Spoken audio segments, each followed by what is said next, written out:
Hello বন্ধুরা, তো only sports ভিউতে সবাইকে স্বাগত। তো সবাই একটুখানি চ্যানেলটাকে সাবস্ক্রাইব করে পাশে থেকো। সব রকম খেলার আপডেট সবার আগে পাওয়ার জন্য চ্যানেলটিকে অতি অবশ্যই সাবস্ক্রাইব করে দিও। প্রতিদিন ভিডিও আসবে, প্লিজ সবাই একটু সাবস্ক্রাইব করে পাশে থেকো। তো হ্যালো বন্ধুরা, এই ভিডিওতে আইএসএল নিয়ে কিছু আপডেট যদি দেওয়া যায়, তো আইএসএলের আগের বছরের golden boot winner Dimitri Diamantakos East বেঙ্গলে সই করলো 2 বছরের চুক্তিতে, এবং এই ডিলটির পেছনে দুটো ক্লাব খুবই এগিয়ে ছিল। এক হলো মুম্বাই সিটি এফসি আর একটা হলো ইস্ট বেঙ্গল। এখন শুধু দেখাচ্ছিল যে কে শেষ অবধি যুদ্ধটা জিততে পারে, কিন্তু শেষ অবধি ইস্ট বেঙ্গল জিতে গেছে। ইস্ট বেঙ্গল 2 বছরের চুক্তিতে দিমিত্রি দিয়ামেন্টাকোসকে সই করালো। এখন ইস্ট বেঙ্গল খুবই ভালো একটা সাইনিং ইস্ট বেঙ্গলের জন্য।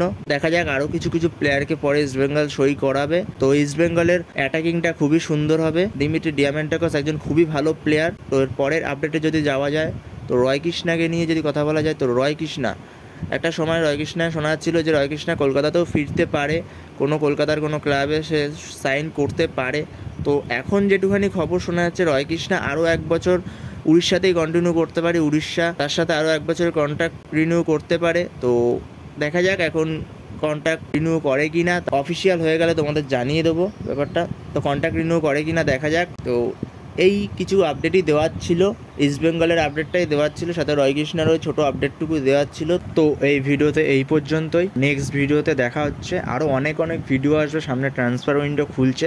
তো সবাই একটুখানি চ্যানেলটিকে সাবস্ক্রাইব করে পাশে থেকো। চলো, টাটা, বাই বাই।